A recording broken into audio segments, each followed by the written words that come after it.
Hi, welcome to Connecting the Dots, the podcast where we share our stories from the battlefield of consulting. I'm your host, Johnny Hill. Hi, I'm Chris LaCava. Hey, I'm Kareem Jamal. I'm Leslie Mitchell. Hey, I'm Bruno Berizzo. Today we're talking about how to work within distributed teams, along with some helpful practices and approaches that we've implemented over the years as a remote-first company. Let's get started.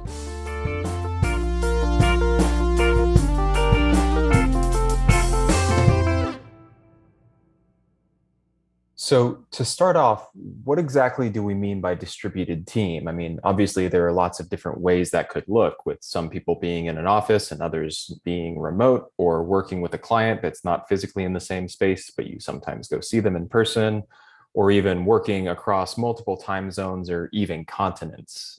And then depending on what kind of team we're talking about, how does that affect things like communication and collaboration and how to approach working within that context?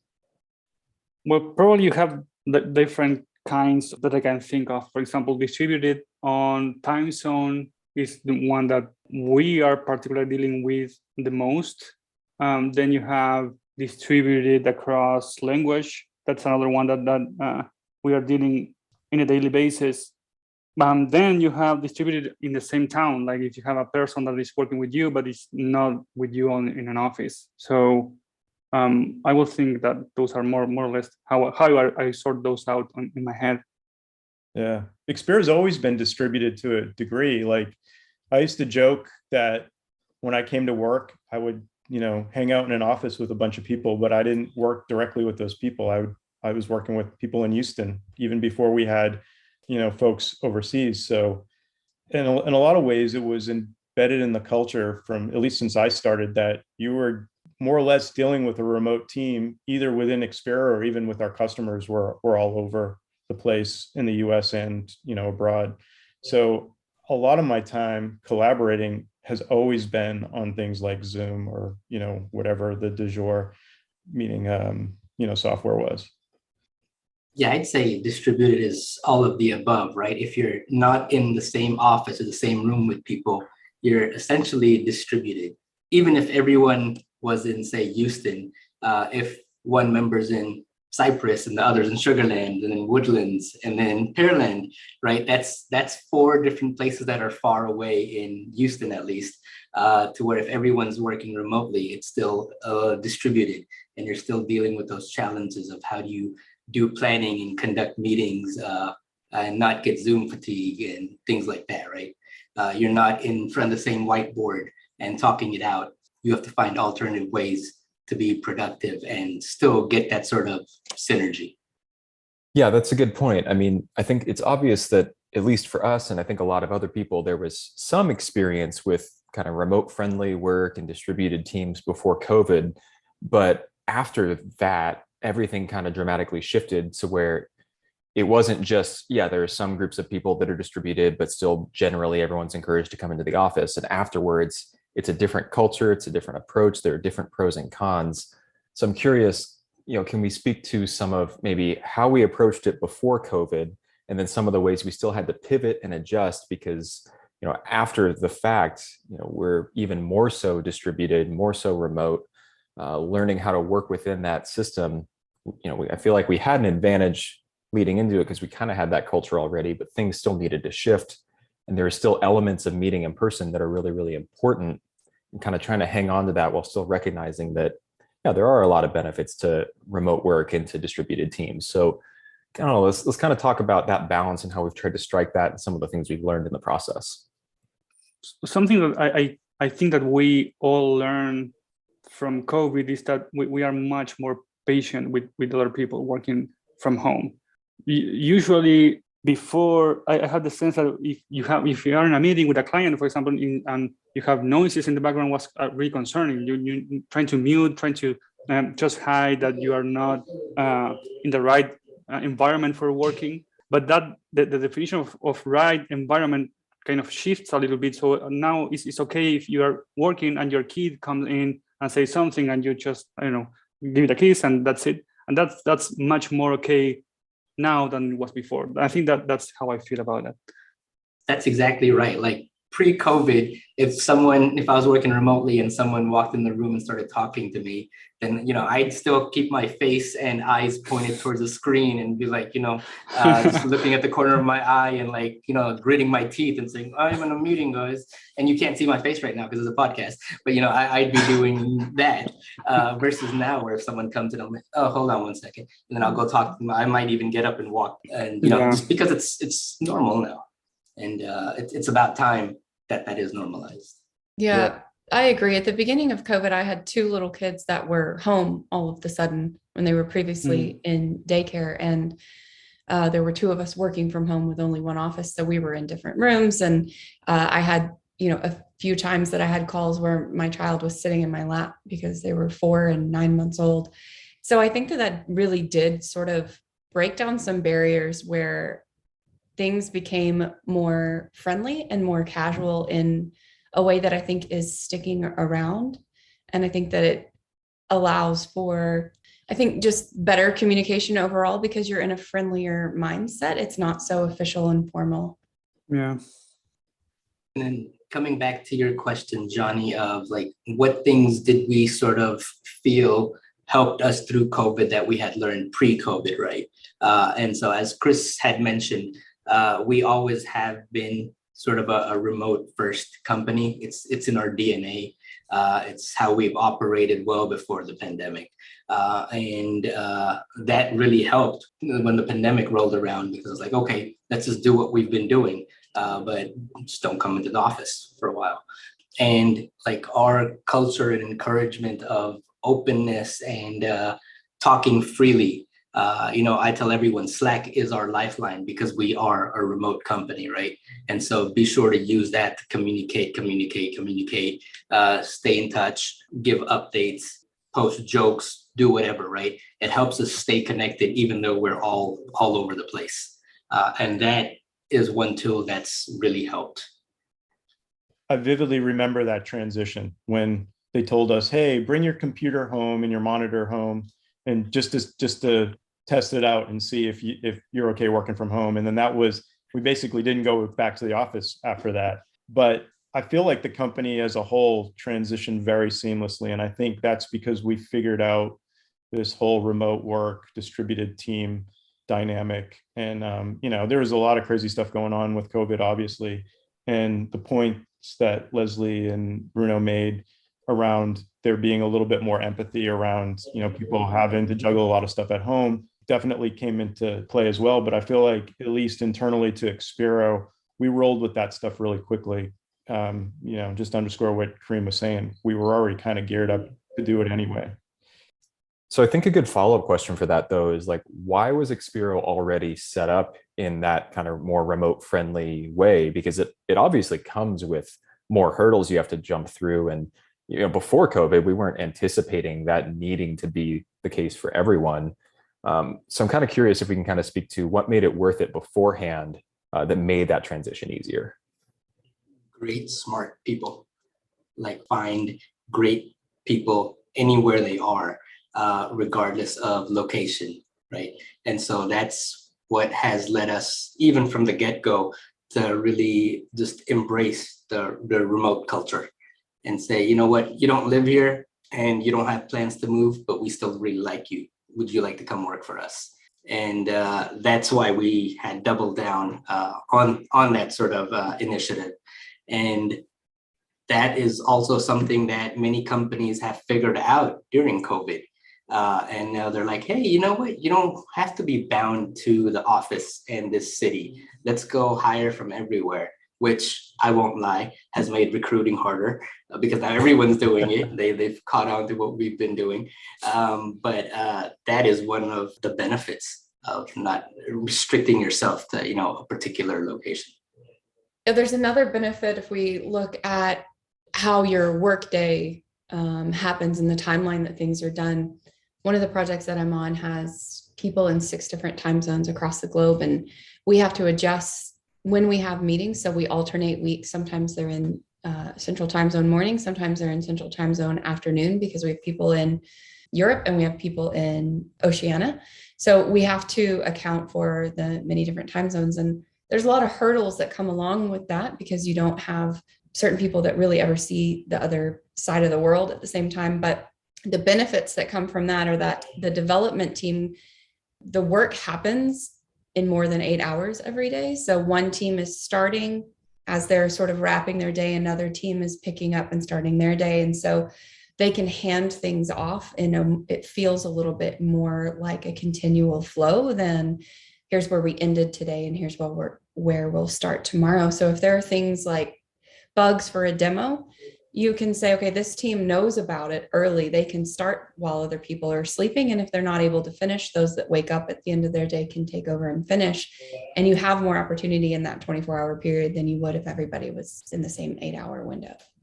Yeah, we're in a similar situation as Leslie described, where we've got people working on stuff in Europe, but then the customer is in New Zealand. So we have that same kind of dynamic, and you can turn that weakness into a strength. Exactly what Leslie said, like you can get basically around the clock focus on things. And as long as you manage that overlap, then you can basically inform the next shift of the things that need to happen. And by the time you wake up and come in the morning, a lot of questions that you had are answered and you just hit the ground running. It's just all about getting that cadence right. And a lot of times to do that, everyone's just going to shift their time an hour or two. So I'll start work a little bit earlier, make sure that I overlap a little bit more with Europe, and maybe stay a little bit later, or someone else will stay a little bit later to make sure there's a couple hours of overlap with New Zealand. And if there's a little bit of continuity, then I think that makes all the difference in the world. And you find that cadence that Leslie was describing. Yeah, let's talk a little bit more about that, because there are obviously, like you were saying, benefits to having that kind of staggered approach where there's the overlap between people who are in different time zones. But I think it's also worth noting that there is a certain level of quality communication that needs to happen there that you need to account for. And it gets back to the pros and the cons of that distributed team mindset and some of the challenges there. So let's spend a little bit of time talking about that. Like, how can you ensure that handoff goes smoothly, that those things are communicated clearly? Yeah, I think part of it is communication for sure. Part of it is, like I said, shifting time a little bit, so there's a bit of overlap to cover that continuity. But then also, I think it's a cultural thing, like a company culture thing, where we've got developers, for example, in Europe, that are very adept at unblocking when they don't have all the answers. So they exercise really good judgment on moving stuff forward without, the ability to kind of call someone up at that moment and get all the answers. And so they're able to kind of navigate some of that ambiguity and know that if they do kind of take a little bit of a gamble and try to extend something that they don't have all the answers for, that it's not so far ahead before they talk to people and inform them. And so I think like there's a certain company culture aspect to it, and it's just a sensibility, particularly with engineers, but I think you can kind of make the same statement for designers or project managers or whoever. But it's that kind of mentality where I could sit here and be blocked for half a day, or I could try to move this thing forward and then just communicate basically what my assumptions were and how I moved it forward and what the alternatives are. Yeah, I'm also trying to deal with this in my current project because I have to lay out work for people that is ahead of me on the clock. So every day I try to use the last hour or 2 hours of my day to make sure that the people that is coming after me tomorrow has a clear picture of what's left. So as you said, Chris, there is a big component that we all agree on this unspoken contract, for putting it away, that you always try to make progress and do safe assumptions about the things that you don't know. But I try anyway to minimize that surface, so the people that needs to make the assumption doesn't fall off on a big problem because of the wrong assumption. So there is a component there that is just make sure that if you are in charge of unblocking other people, just put that as a priority for the next day, so you're not blocking anyone. I think it's interesting hearing the two of you explain that, because Expero in particular tends to hire people who take initiative, who are self-starters, who are able to make those kind of decisions. And so I think that allows us to have these distributed teams be successful and for us to continue working in that way with so many different time zones. If you didn't have that type of team and that type of culture, it would be a lot harder to make a distributed team across the globe be successful. So it helps that Expero kind of seeks out those people and those people find Expero. So what you're saying is, if you're a self-starter who likes working from home, we're hiring. Yes. No, but that's a great point. I think, yeah, there's something to be said for, in order for distributed teams to work, you need to have the right people in place. And that's people doing the work, but also people organizing the work and planning the project and setting up those systems for communication. So it's not a single like, oh, well, if you do this one thing, your distributed team will work well. It's a team effort, and it also has a lot to do with the company culture and the overall approach. I'm also just kind of curious what some of the, I don't know, there are obviously benefits, like we talked about, like you get smart people from all over the world, you get people who enjoy getting to work from home and spend time with their family, but also get to work on cool projects. But there are also obviously like pitfalls that you need to avoid and challenges that come with it. I'm kind of curious, kind of just some of those things to keep an eye out for and maybe ways to address them that y'all have seen. I think the biggest one is just being mindful of different time zones, because I think historically, especially US-based companies have taken advantage of people that are remote in other time zones, whether it's in the US or abroad, where whatever the critical mass is, 9 to 5 business hours, everyone's just kind of coalesces around that. And if there's an emergency, no matter what time it is, in some of those other places, those people are expected to respond to that.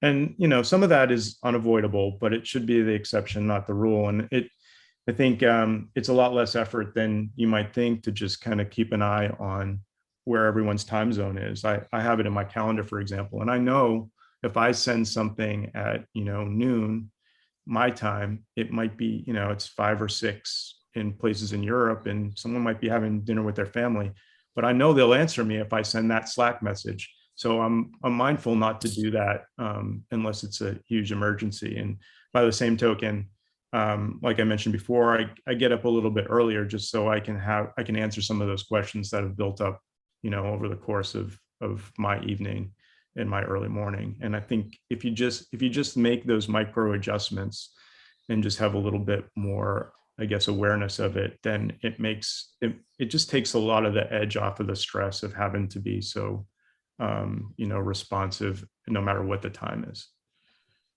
And also in that same vein, take advantage of scheduling messages. I mean, you can do it in most any chat app or whatever. So you can ask somebody who's already done with their day a question. You don't have to worry about remembering it later, but you can schedule it to send in their morning the next day.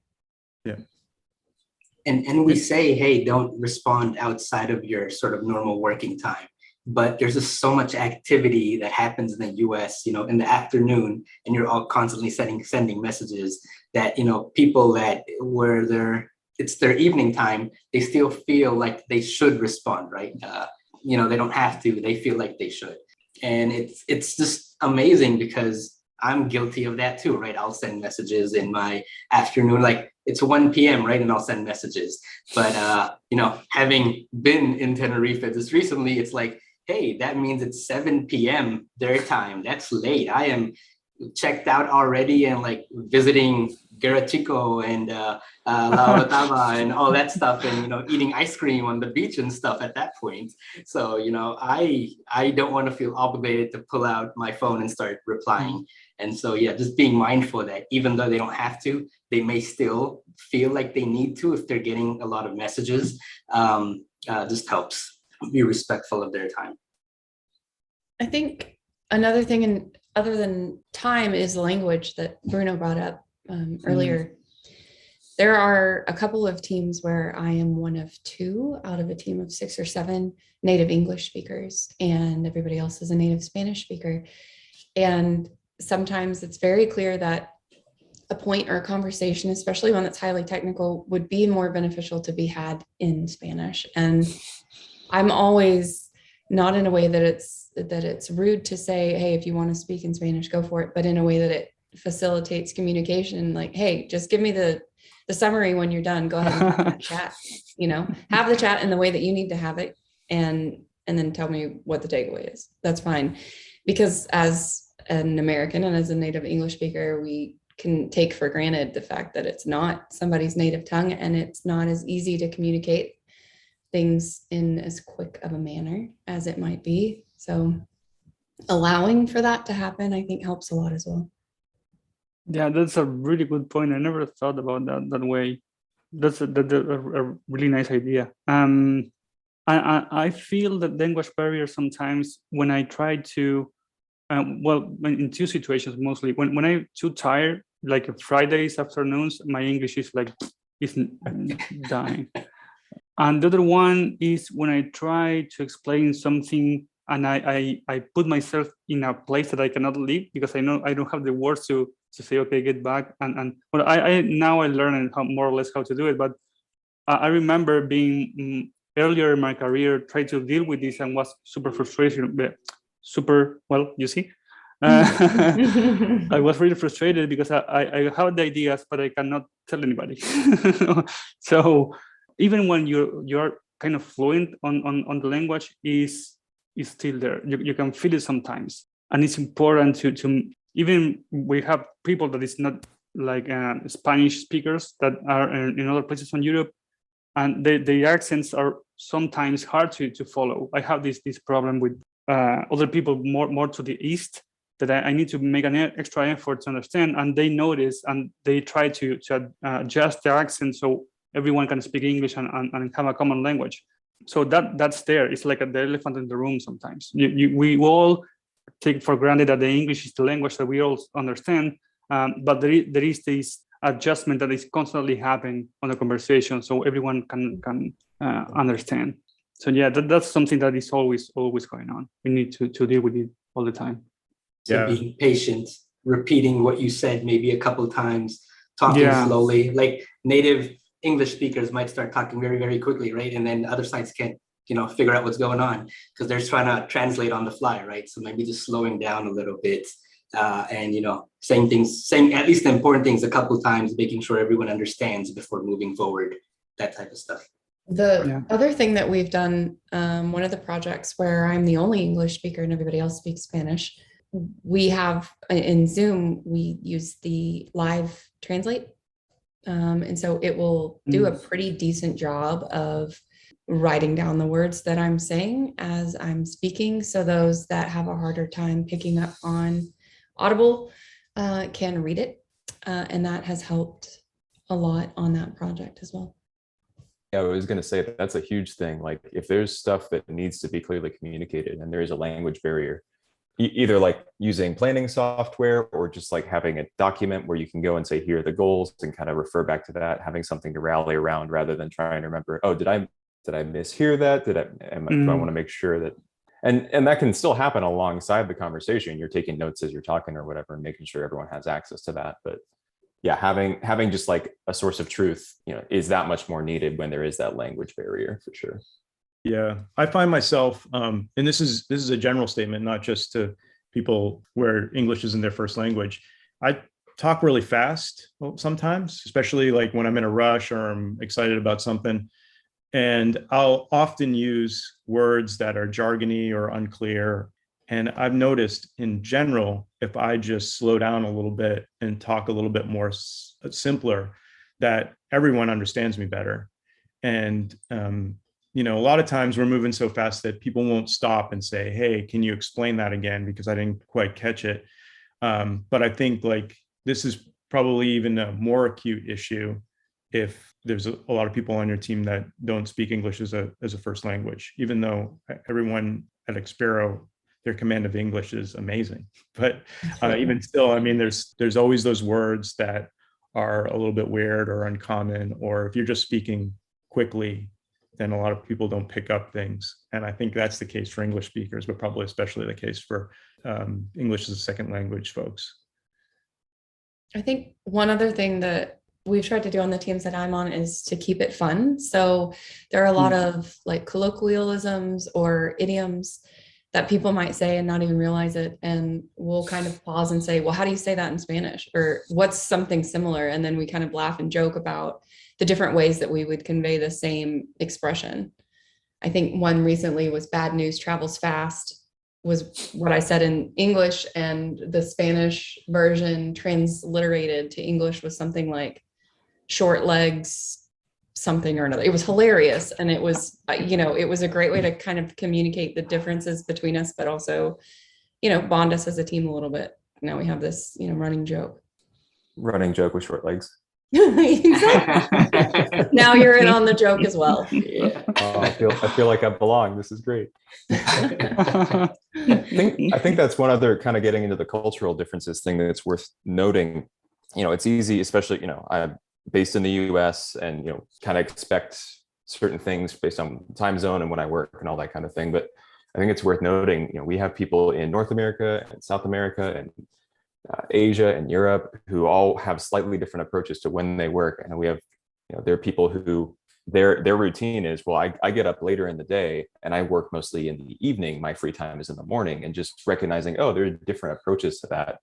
And just like having that open communication so people know what to expect from each other, and not making those assumptions, I think is a really big deal, and just kind of important to keep top of mind. It comes down to just empathy and recognizing that, all right, people may be approaching their workday differently or their workload differently, and just recognizing like, hey, we're all on the same team. We're all trying to work on the same stuff. Let's figure out how we can work together well and do it in a way that we all, is compatible with our way of life.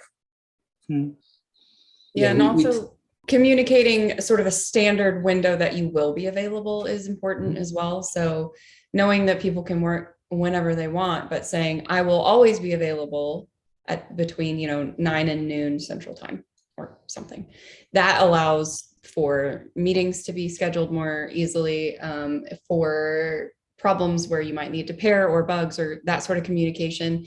Knowing when each member of the team is always available is important to allow for the flexibility outside of those windows. Yeah, having that overlap is important and critical, so you can have those meetings face to face or Zoom to Zoom.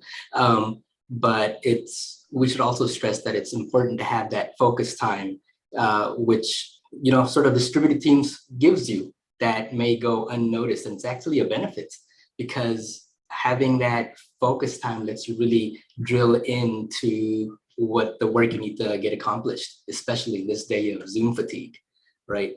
When we were in Tenerife, it was like, hey, the morning hours were just so quiet. It was like Zen, right? You can get anything done that you wanted. And then, you'd know when the US woke up, because that's when all the meetings started, right?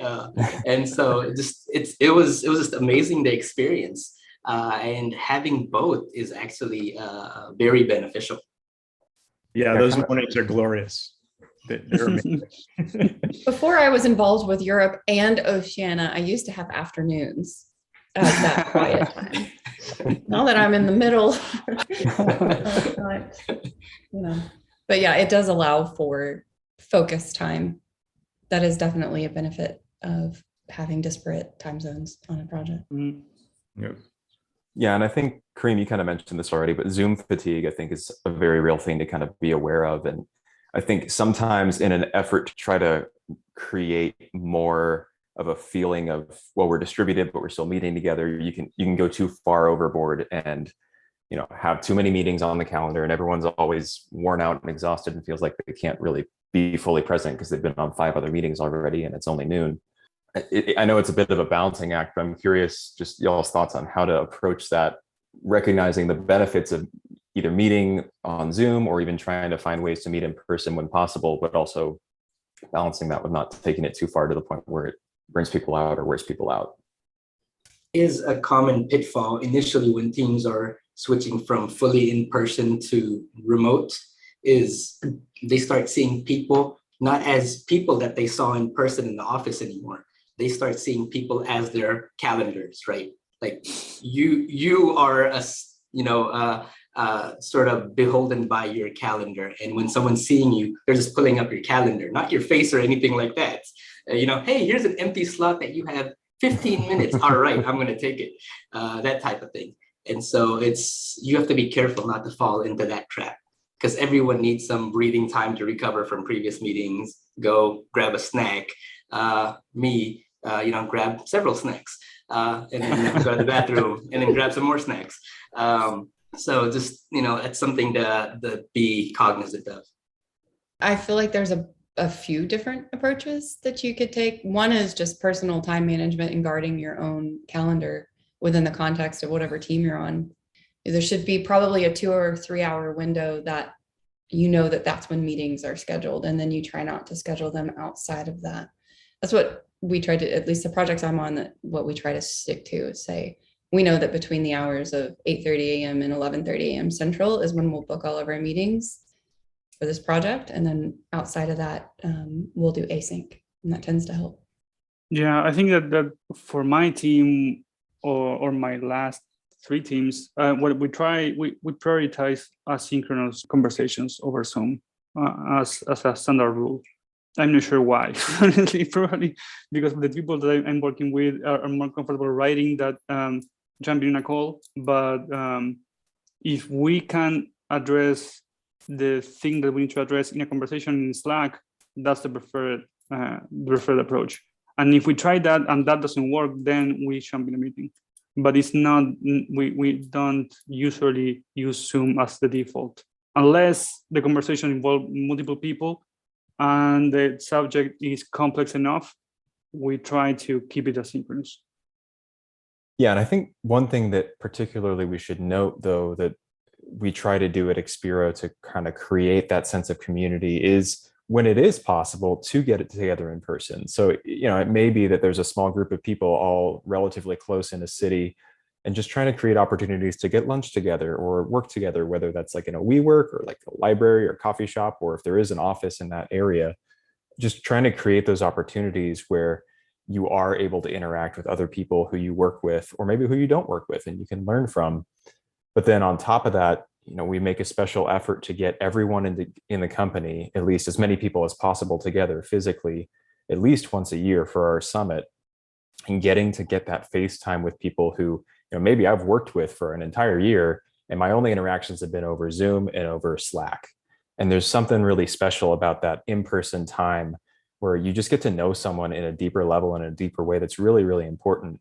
And that time together in person makes the asynchronous conversations and the distributed working together process that much stronger, because you have that foundation to build off of. And I think that's something that's really, really important. We definitely can't emphasize enough that being distributed is not a bad thing, but kind of having that hybrid approach where you're also able to get face time and get that time together when possible is really important. Yeah, I agree 100% with that. And something that Kareem said early on that I think he said it in passing, but I think it's good to restate it, is that I haven't found anyway a replacement for a whiteboard. Like there are a lot of online versions of it, but there's something about like standing in a room with people and scribbling on the wall and talking about stuff that doesn't happen over Zoom. And I'm not sure.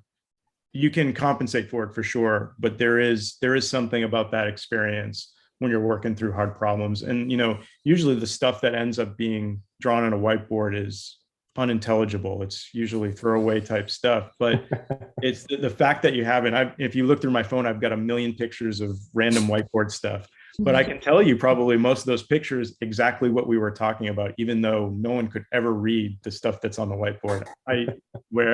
However it happens, it's like, pinned into my memory what we were talking about. And if people are excited about talking about that in a particular situation, or if like there was contention around a certain discussion, and for whatever reason that stuff doesn't happen as easily anyway online when you're trying to compensate with whatever kind of program would replace that. Yeah, and I also feel that when working with clients, when you meet with the client, even if you are just having dinner or whatever, you understand a lot of the other interactions that you have later with it. It's kind of strange. It's probably something that is the nature of the human communication.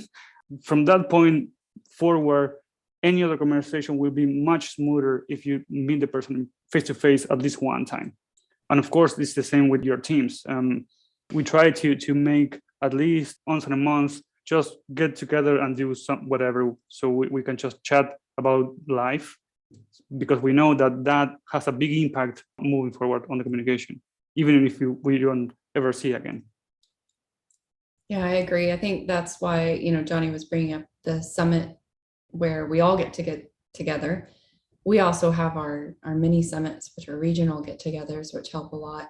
And I feel like as a company, as we're growing, we're starting to have more spontaneous sort of get-togethers and groupings of people, because not only are we distributed across time zones and continents, but also projects. So we might have a coworker that we've never actually worked with, and having these location-based lunches or get-togethers or whatever really helps you to get to know the people that you work with, because it's important to have that sort of company culture that Chris was talking about earlier. Even though we're on many different projects, having those opportunities to meet in person allows us to feel like one company.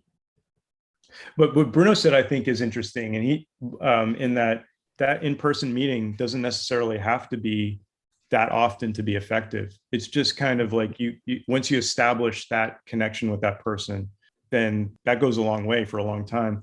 And something I think of a lot, especially when he was talking about it, is there's a team member that on our team who I work with every day and talk to him every day. It's in the context of stand-ups and going over requirements or whatever. And I feel like we have a really good connection and a good rapport. But when I met him in person, what I didn't realize until then was he is hilarious. He's just got a really dry sense of humor that never comes out. He's really soft-spoken, but man, is he funny. And once we kind of made that connection, every other interaction I've had since then has been a little bit different, maybe even a little bit more effective. But yeah, I mean, it's those things that come across in person that get muted when you're on, Zoom or whatever. It also spurs different ideas. Like this person's talking about their project that I have nothing to do with, and they're taking this approach. And it's like, oh, you know what? My problem's kind of similar. I can actually learn from that. Show me what you're doing, right? And, coming back to the point of, the spurring conversation, there is something to be said, as Chris said, of like just hanging around a whiteboard, right? Maybe that's just the way we're wired, or at least our generation is wired, in that things just happen more organically. It reminds me of a conversation from just this morning, which I wouldn't have had if I wasn't, in the office today. But basically, we had some people go to an on-site for a project, and they've been talking past each other for several months now. It was like, oh, this might be a little difficult to do. But when they all got in the same room, one part of the client told the other part of the client that, oh, hey, we already have most of this stuff, so this would be very easy. And that could have been an easy conversation, but everyone has been so busy that they just never got into the same room to, sit down and talk it out. And all of a sudden, just having people together solve the problem made it a lot easier than everyone thought it would be. So what we're saying here is that it's still best and beneficial to be in person, but there are ways that doing that on a sort of regular basis or some sort of interval or cadence allows the distributed teams to still function successfully. Yeah, it's all about balance, right? One way or the other. What we're saying is one way or the other, if you go full extreme, is not as good as having some sort of balance, because there are still times when in-person is needed, and yet there are still lots of benefits to being remote and distributed, and you shouldn't abandon that. And so how do you continue to make that successful and make it feel like a team, like a company? And so things we can adopt there are sort of running contests. We often do contests, a Halloween or Christmas decoration contest, or March Madness or Super Bowl, or things like that bring everyone together on sort of equal footing at the company and say, hey, everyone participate, we encourage you, and then everyone gets into it. And then there's prizes and things that, awards based on that are given out. And it just helps unite the company and continue to make it feel like it is, one company, even though we may be on different projects, different continents, things like that. It's just a unified culture.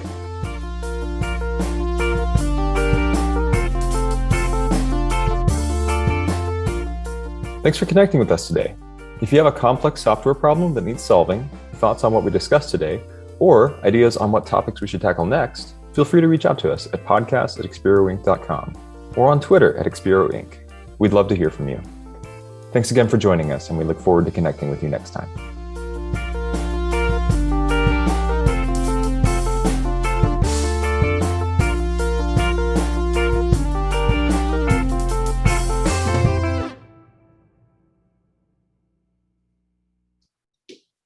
And as we speak, Bruno is probably ready for dinner. Others of us are ready for lunch. We couldn't possibly record an episode about distributed teams if we were all in the same time zone. I mean, come on. That would have been ironic. Yeah. Here's a funny story. When people started going back into the office in Austin, me and Johnny worked together. We're on the same team. And so we talk a ton, but he was often in the Austin office, and I would come in every once in a while, and I'd seriously go into the Austin office and come home and say, "Were you in the office today?" And never saw him. So we were so accustomed to working remotely that even when we were in, we didn't realize it. Yeah, it was probably like 4 or 5 times in a row that we found out after the fact we were both there and didn't even see. And it's not a big office. It's just, We're just slacking each other in the next room.